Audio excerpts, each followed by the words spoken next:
সাথী ও বন্ধুগণ, ওগো আমার ভারতবাসী, আমি হোসেন গাজী দেশ বাঁচাও সামাজিক কমিটির পক্ষ থেকে জমিয়ত উলামায়ের একজন কর্মী হিসাবে, মানবাধিকার সংগঠনের একজন কর্মী হিসাবে, সিপিডিআর হিউম্যান রাইটস কমিশনের একজন কর্মী হিসাবে আমি ওগো ভারতবাসী, আমি তোমাদেরকে অনেক ভালোবাসি।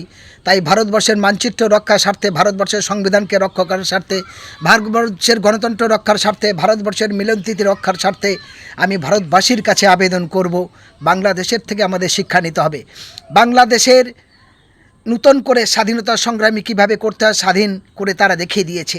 নূতন করে গণ আন্দোলনের মধ্যে দিয়ে বাংলাদেশে হিটলার সরকার, হিটলার অপদার্থ প্রধানমন্ত্রী শেখ হাসিনা চুরি করে বিমানবন্দর থেকে পালাতে বাধ্য হয়েছে। তাহলে বাংলাদেশে 1000 মানুষ বলি হয়েছে, বাংলাদেশে 1000 তরুণ তুর্কিরা তারা রক্ত দিয়েছে, পুলিশের জুলুমে কয়েক শত ঘরবাড়ি ধ্বংস হয়েছে, দোকান ধ্বংস হয়েছে। আজ সেই সন্ত্রাসবাদী পুলিশ তারা স্যালেন্ডার হয়ে গেছে, তারা দোষ স্বীকার করে নিয়েছে, তারা নীরবতা পালন করছে, তারা ভুল স্বীকার করেছে। আর বাংলাদেশের হিটলার প্রধানমন্ত্রী দেশ ছেড়ে চুরি করে পালাতে বাধ্য হয়েছে। সুতরাং এখান থেকে আমি বাংলা সহ গোটা ভারতবর্ষের প্রত্যেকটা জাতি ধর্ম বর্ণ নির্বিশেষে সব মানুষের কাছে অনুরোধ রাখব, বাংলাদেশ আমাদের চোখ খুলে দেখিয়ে দিয়েছে।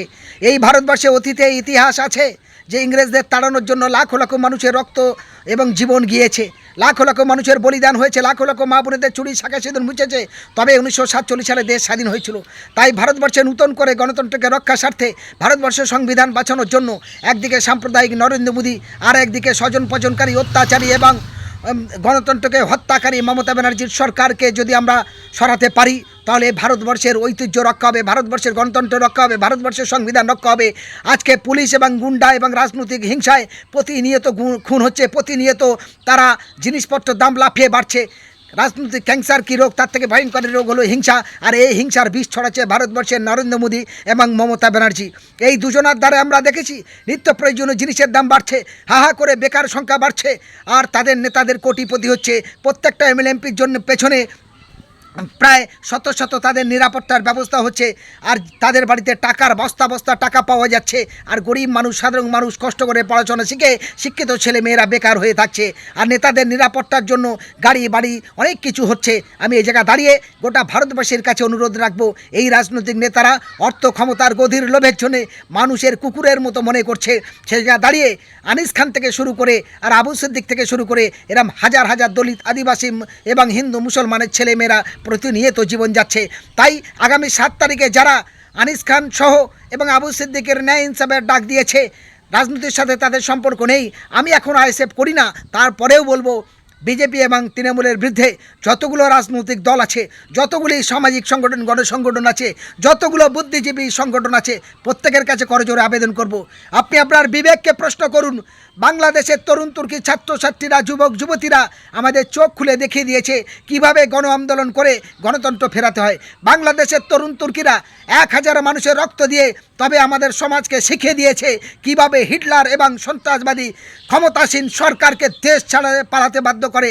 ফলে আমরা যদি পশ্চিমবঙ্গে প্রায় 10.5 কোটি 11 কোটি মানুষের বসবাস, এখানে আমরা যদি কমসে কম 6 কোটি মানুষ সংগঠিত হতে পারি, যদি আগামী 7 তারিখে যারা এই আবু সিদ্দিক সহ একাধিক খুনের অত্যাচারে যাদের জীবন গেছে, তাদের প্রাণ রক্ষার, তাদের বাড়ির ন্যায় ইনসাফ পাওয়ার জন্য, তাদের আত্মার শান্তির কামনার জন্য যদি এই আন্দোলনকে শক্তিশালী করতে পারে, একদিকে নরেন্দ্র মোদী ঠকঠক করে কেঁপে মানুষ অধিকার পাবে, একদিকে মমতা ব্যানার্জি তার ভুলটা বুঝতে পেরেছে, নতুন করে সংশোধন হলে আর কোনো মায়ের কোল খালি হবে না, আর রাজনৈতিক হিংসা হবে না, ভোটে লুট হবে না।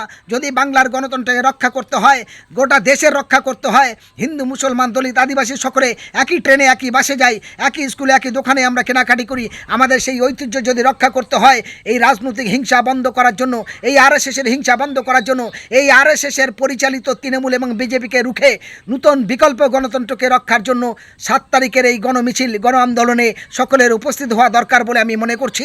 আমি হোসেন গাজী বাংলার প্রত্যেকটা সুবুদ্ধি সম্পন্ন মানুষের কাছে বলবো, আপনারা ভয় করবেন না পুলিশ দেখে, আপনারা ভয় করবেন না দলের গুন্ডা দেখে, আপনারা ভয় করবেন না প্রধানমন্ত্রী এবং মুখ্যমন্ত্রী থেকে, কারণ বাংলাদেশ থেকে শিক্ষা নিন। এই শিক্ষাকে সামনে রেখে সমস্ত রাজনৈতিক ভেদাভেদ ভুলে আগামী 7 তারিখে আবু সিদ্দিক সহ আনিস খান সহ একাধিক মানুষের যে প্রাণ গিয়েছে পুলিশের গণহত্যা, পুলিশের অত্যাচারে এবং রাজনৈতিক হিংসায়, তার বদলা নেওয়ার জন্য, তাদের পরিবার ন্যায় ইনসাফ পাওয়ার জন্য এই মহা মিছিলে আপনারা দলে দলে যোগদান করুন। প্রত্যেকটা সাংবাদিক বন্ধুদের কাছে আবেদন করব, প্রত্যেকটা বুদ্ধিজীবী সহ সমস্ত জাতি ধর্ম বর্ণ নির্বিশেষে রাজনৈতিক হিংসা সরিয়ে রেখে আগিয়ে যদি আমরা আসতে পারি, হিটলার হাসিনা যেমন দেশ ছেড়ে পালিয়েছে, তেমন নরেন্দ্র মোদী এবং মমতা ব্যানার্জি এদের যে কোটি কোটি টাকার যে দুর্নীতি, এরা যে ফাঁসিবাদী সন্ত্রাসবাদী স্বজন পোষণকারী সরকার, তা যদি বুঝিয়ে দিতে পারি, তাহলে দ্বিতীয় মায়ের কোল শূন্য হবে না, দ্বিতীয় পুলিশের অত্যাচার আর সহ্য করতে হবে না, দ্বিতীয়বার লক্ষ লক্ষ কোটি কোটি টাকা ঘুষ নিয়ে চলতে হবে না, দ্বিতীয় গুন্ডা এবং অত্যাচারীদের দেখে আমাদের ভয়তে ঠকঠক করে কাঁপতে হবে না। এই আহ্বান আমি বাংলার মানুষের কাছে বলবো। আপনারা জাগুন, আপনারা জাগুন, আপনাদের চেতনা ফেরুন। আগামী 7 তারিখে দলে দলে যোগ দিয়ে ওই মহা মিছিলে আত্মার শান্তির কামনা করে প্রত্যেকটা খুনি অপরাধীদের জঘন্য শাস্তির দাবিতে এবং যারা নিহত পরিবার, প্রত্যেকের পরিবারের ন্যায় ইনসাফ পাওয়ার আবেদনে আপনারা এই মিছিলে যোগ দিন। এই আহ্বান আমি প্রত্যেকটা সুবুদ্ধি সম্পন্ন মানুষের কাছে রাখছি। আমি হোসেন গাজী, একজন মানবাধিকার কর্মী এবং দেশ বাঁচাও সামাজিক কমিটির সম্পাদক হিসাবে। ধন্যবাদ। আরেকটি কথা বলি, শেখ হাসিনা বাংলাদেশ থেকে নাকি পালিয়ে আসছে এই মুহূর্তে ইন্ডিয়ায়। আমাদের ভারতের সরকার যদি এই অপদার্থ প্রধানমন্ত্রীর ঠাঁই দেয়, এর বিরুদ্ধে গোটা দেশ জুড়ে যেন গণ আন্দোলন আবার শুরু হয়, এই আবেদন আমি আমার ভিডিওর মাধ্যমে প্রত্যেকটা মানুষের কাছে রাখলাম। ধন্যবাদ।